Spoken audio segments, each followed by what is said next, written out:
Hola amigo, ¿cómo estás? J'espère que tu vas bien. Bienvenue sur Hola amigo, la chaîne pour apprendre l'espagnol et découvrir la culture d'Amérique latine et d'Espagne. Aujourd'hui, on s'attaque à un mastodonte. On va voir comment utiliser et ne plus jamais confondre por y para. Et qu'est-ce qu'il signifie en français. Avec cette vidéo, tu vas pouvoir enfin différencier por et para une bonne fois pour toutes et ne plus jamais te tromper, ne plus jamais faire d'erreur. C'est une faute qui est très récurrente chez les Français qui apprennent l'espagnol.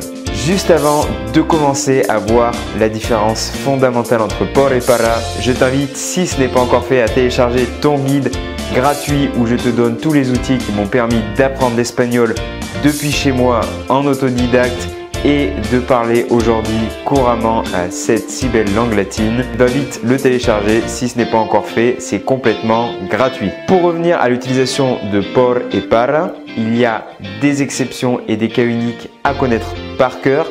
Moi ici, ce que je vais faire, c'est te donner des explications simples et efficaces qui vont te permettre de reconnaître s'il faut utiliser por ou para dans 95% des cas. Comment ça marche pour la majorité, mais pas la totalité des situations. C'était la petite nuance que je voulais amener. Sinon, ça serait trop facile bien sûr. Alors, on va commencer par résumer de façon très générale la différence entre por et para. Por s'utilise pour exprimer la cause, le moyen, alors que para est utilisé pour exprimer le but, la finalité. En résumé, por va généralement se traduire en français par P-A-R, et para par pour. Un petit moyen mémotechnique de mon ami Karim d'Espagnol pas à pas pour bien retenir cela. Por 3 lettres comme dans par et para 4 lettres comme dans pour. Por, par et para, pour. Donc ça, c'est pour le cas général. On va tout de suite voir les 6 fonctions principales de por pour que tu les maîtrises définitivement. Première utilisation de por, ça va être pour exprimer, comme on l'a dit, la cause. Un exemple, es famoso por sus invenciones. Il est connu pour ses inventions, il est célèbre à cause de ses inventions, à cause de. La deuxième fonction de por, ça va être indiquer le lieu par lequel on passe, le lieu qu'on traverse. Un exemple très précis encore une fois, pasar por el parque para ir a la casa. Paso por el parque para ir a mi casa. Je passe par le parc, donc je traverse le parc pour rentrer chez moi, pour aller à ma maison. La troisième fonction principale de l'utilisation de por, ça va être pour exprimer une durée. Voy a Barcelona por 7 meses. Je vais à Barcelone pour 7 mois. Et une petite astuce, donc, c'est en fait quand vous pouvez remplacer par durante. Par exemple, voy a Barcelona durante 7 meses. Durant. Donc, si vous pouvez dire pour et le remplacer par durant, vous savez que vous allez pouvoir utiliser por. On peut aussi l'utiliser pour donner une date approximative. Tengo una entrevista por el mes de mayo. J'ai un entretien pour le mois de mai. Donc, on ne dit pas exactement quand. On sait que ça va se passer au mois de mai.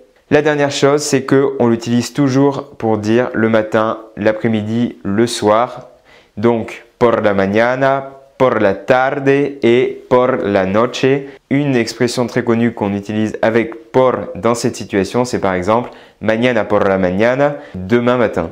La quatrième fonction de por, c'est pour exprimer le moyen. Par exemple, te lo envié por correo, je te l'ai envoyé par courrier.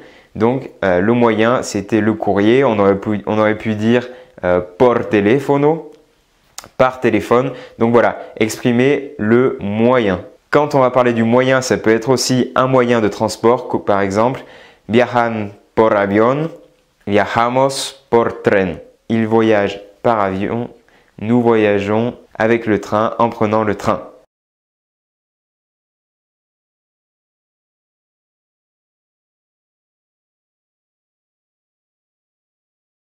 Ça va, vous suivez?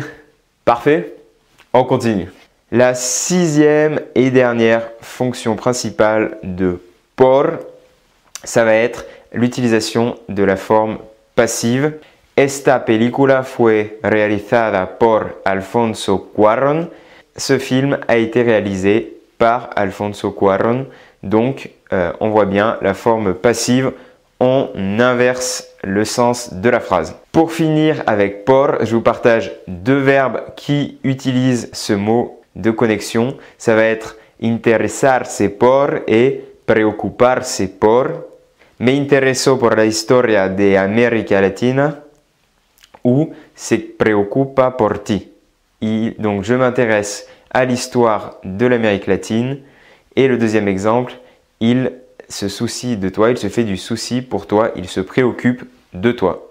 La dernière particularité de por, ça va être tout simplement pour remercier. Gracias por todo, merci pour tout par exemple.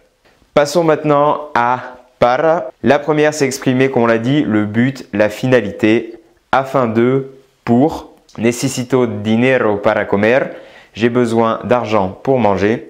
Ou paso un examen para encontrar un trabajo, je passe un examen pour trouver du travail. Attention à l'utilisation de para que. Donc para que, on ajoute le subjonctif dans cette formulation. Par exemple, le llama para que venga, il l'appelle pour qu'il vienne. La deuxième fonction très importante de para, ça va être pour exprimer son avis, son opinion. Le classique para mí es muy importante par exemple. Pour moi, c'est très important. Vous l'avez compris, vous allez souvent l'utiliser dans vos dialogues, dans vos conversations. La troisième fonction de para, ça va être tout simplement quand on parle du destinataire, de quelqu'un qui reçoit. Este regalo es para Daniela ou tengo algo para ti, j'ai quelque chose pour toi. Ce cadeau est pour Daniela, donc c'est quand on donne quelque chose. La quatrième fonction principale et dernière de para, ça va être indiquer une date précise cette fois-ci, alors qu'on parlait de date plutôt approximative concernant por. Tengo que terminar los deberes para el próximo lunes. Je dois finir mes devoirs pour le lundi prochain, Donc, il y a une date précise, il y a par exemple ce qu'on appelle une deadline, on a un impératif. Voilà les usages principaux de por et para. J'espère que maintenant tu vas pouvoir les utiliser comme un chef ou comme une chef.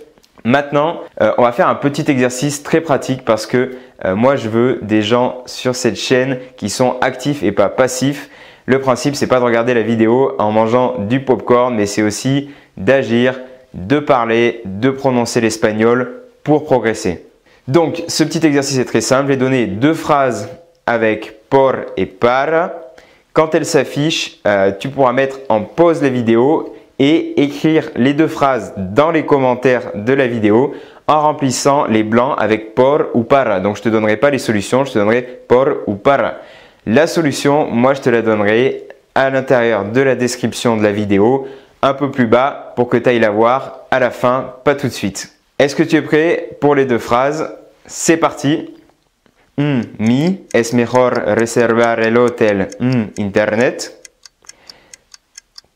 Mi es mejor reservar el hotel internet. Paso Madrid. Visitar a mi abuela. Paso Madrid. Visitar a mi abuela.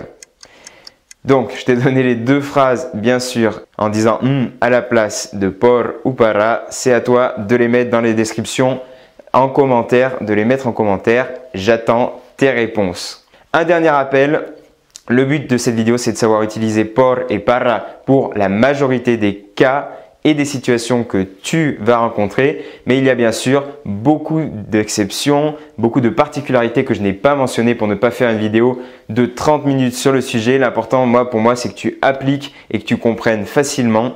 C'est tout pour aujourd'hui. J'espère que tu vas pouvoir donc utiliser por et para sans te tromper. Si tu aimes ce genre de vidéo où je résous une problématique de façon simple et efficace comme por ou para, ser y estar, je t'invite à mettre un j'aime, à mettre un me gusta à la vidéo. N'hésite pas à me proposer des nouvelles idées de vidéos aussi dans les commentaires. Mais j'attends surtout ta réponse, j'attends surtout que tu m'écrives les deux phrases correctement utilisées avec les trous bien remplis avec por et para.